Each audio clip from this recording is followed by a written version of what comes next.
Hi guys, I have two very exciting games to share with you guys today, and both of these games are going to be me playing USC against my opponent playing LSU, and this will be the first of those two games. So my opponent starts off with the ball. Somehow I do a player lock when I didn't want to, but luckily it didn't end up costing me that much. He gets a 7-yard run. It could have been really bad because it would have been hard for me to play defense from that position.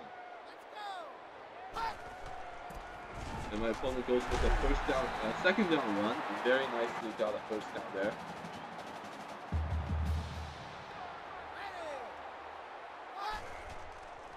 On first and 10, he passes, big mistake, and my DB Stockton picks it off. I'm not sure why he tried to lob up the ball that much, but he's giving me great field position now.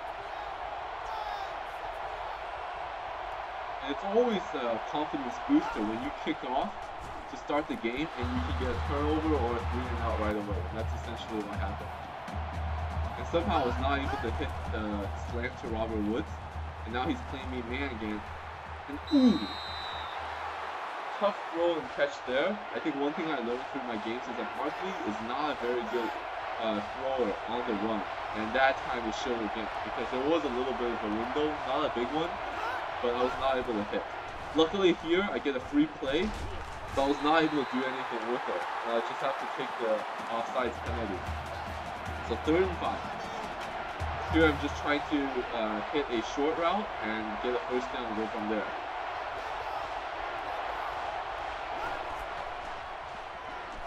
Boom! Somehow I never saw this guy. This huge guy jumps up like NCAA 11 superbacker style and takes it to the house. I mean, literally, this fat guy takes it to the woodshed on me.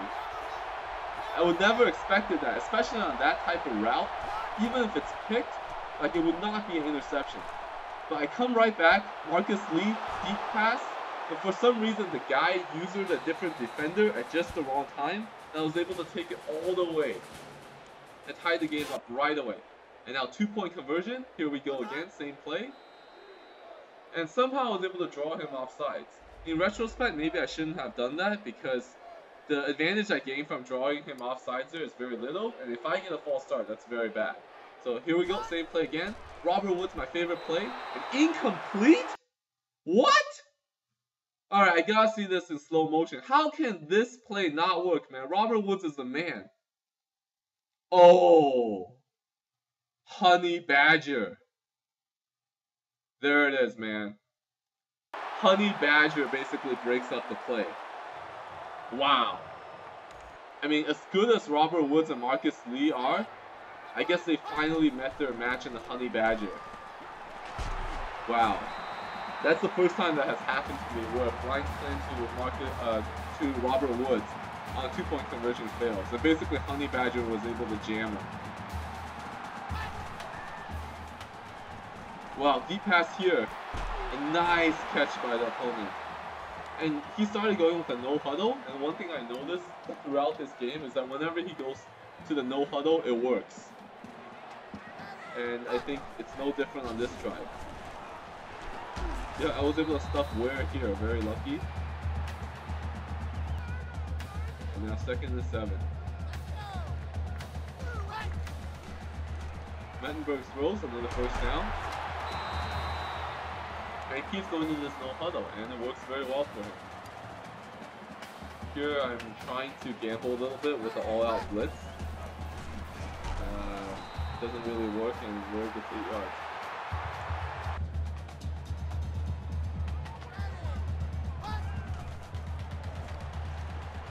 Whoa, that was a dangerous throw right there. I should have picked that off, but I didn't have enough time to user that defender, and basically my opponent was able to get away with a very dangerous one.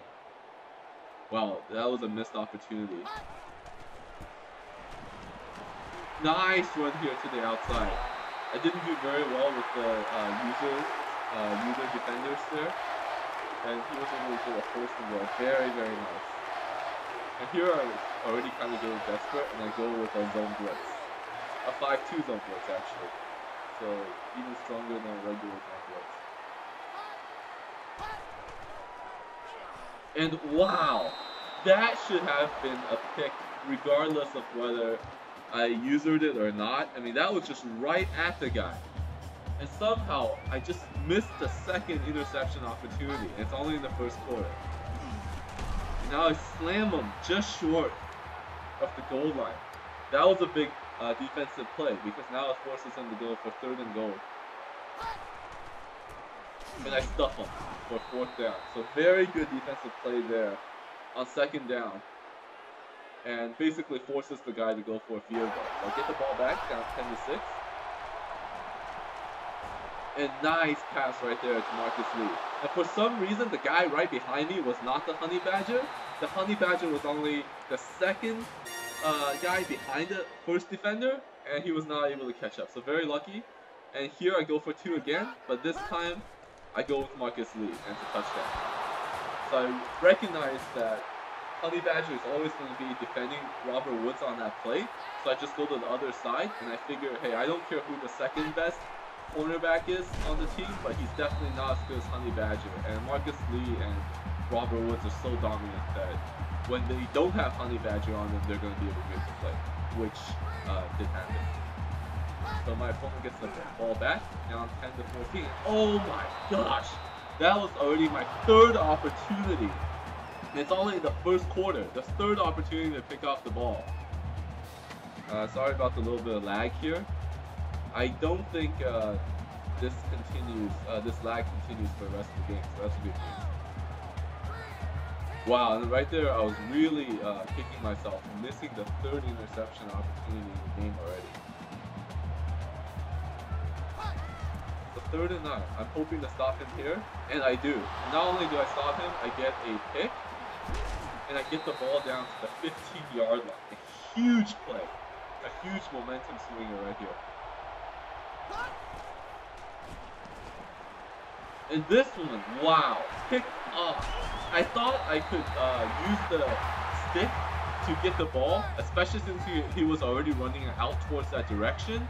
But for some reason, the quarterback was able to jump my receiver and take the ball away. Wow. I did not expect that to happen, but that's not a route that I normally run. So it could just be my inexperience with the route and not recognizing all the different types of possibilities that can happen when I run that kind of route, and that pretty much resulted in an interception because I did not expect that guy to jump out at me. And I think as a general rule, it's important to run plays where everything is within your expectations. Like even if it's an interception, you should be able to know why it's an interception. Is it because you made a throw when you shouldn't have, or is it because the opponent made a great play? But that time, I didn't know what was the reason, and that's usually a good sign not to run the play. If you don't know why it's an interception, that's bad. But luckily, I was able to intercept them right back on a deep ball. And this opponent in general, whenever he goes for the deep ball, like I have it well covered. And I think I intercepted him a couple of times on those deep ball tries. And now I get the ball right back in great position with the lead. Try to go for Marcus Lee in the middle, and double cover. That was a terrible decision. I should not have thrown that ball.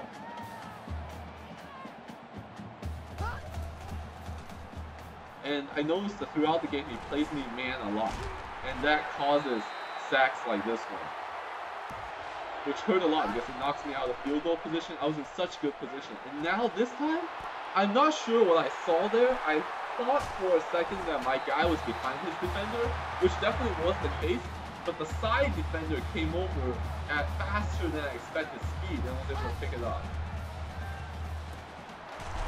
So 2 missed opportunities with the ball in my opponent's half of the field. So extremely unfortunate there. I think it was a combination of bad play and bad luck that gave the ball back to him twice in a row there.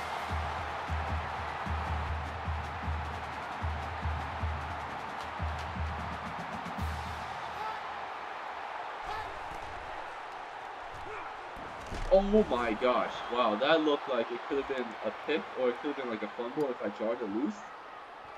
But my opponent was very lucky to get a incomplete there. And now he's going back to the hurry up, which has been pretty effective for him throughout the game. the last time when he was down near my end zone, he didn't get that touchdown because he decided to go non-Korea right when he got to the goal line, and that ended up costing him big. And I was able to stop him and hold him to a field goal.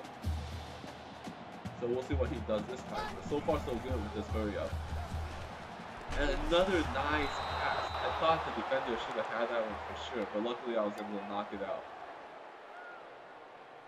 And I could tell that this player has quite a bit of experience because he's able to beat my two-man under defense quite consistently. And I don't use two-man under all the time. I think one of the biggest reasons is because I want to mix it up. And in fact, I think I used two-man under like less than 30% of the time when I ran a coverage. And one of the biggest reasons is because I want the guy to think it's two-man under, and then it'll be something slightly different, and he'll be so keyed in on receivers that he knows can beat two-man under. And in those coverages where it's not two-man under, those receivers may not be open. And as a result, I have a chance to pick it off. And as you guys saw previously, I had 3 good chances to pick it off using that exact strategy, where I would run plays like cover 2 sink, regular cover 2 and stuff like that, or cover 2 spy, or even cover 1 spy. And those plays in some areas of the field look like a two-man under, and my hope is that it could theoretically confuse him into thinking maybe a two-man under, and then he goes to his favorite receiver for a two-man under and then somehow makes a mistake. It doesn't happen on this drive so far. And he keeps the no huddle going, which is very good for him.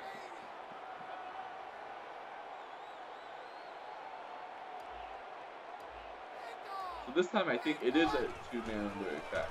And see what happens? He recognizes it and he knows what his hot receiver is on a two-man under. And you can tell this guy has practiced his offense against the two-man under. And he takes it in for a touchdown. And now I have a minute left in the half to try to do something. And huge play here to Marcus Lee. But unfortunately, I was not able to outrace his #1 defender. For some reason, last time when I got a touchdown with Marcus Lee, I was able to outrace him. But somehow this time he caught me with the dive. And now I get sacked. That was clearly a two-man under defense, and I was not able to break it. This time, I think I had a little bit more room, but somehow the pressure just got to me and I was sacked again. That was unfortunate because I had a guy completely wide open. This time, it was a two-man under.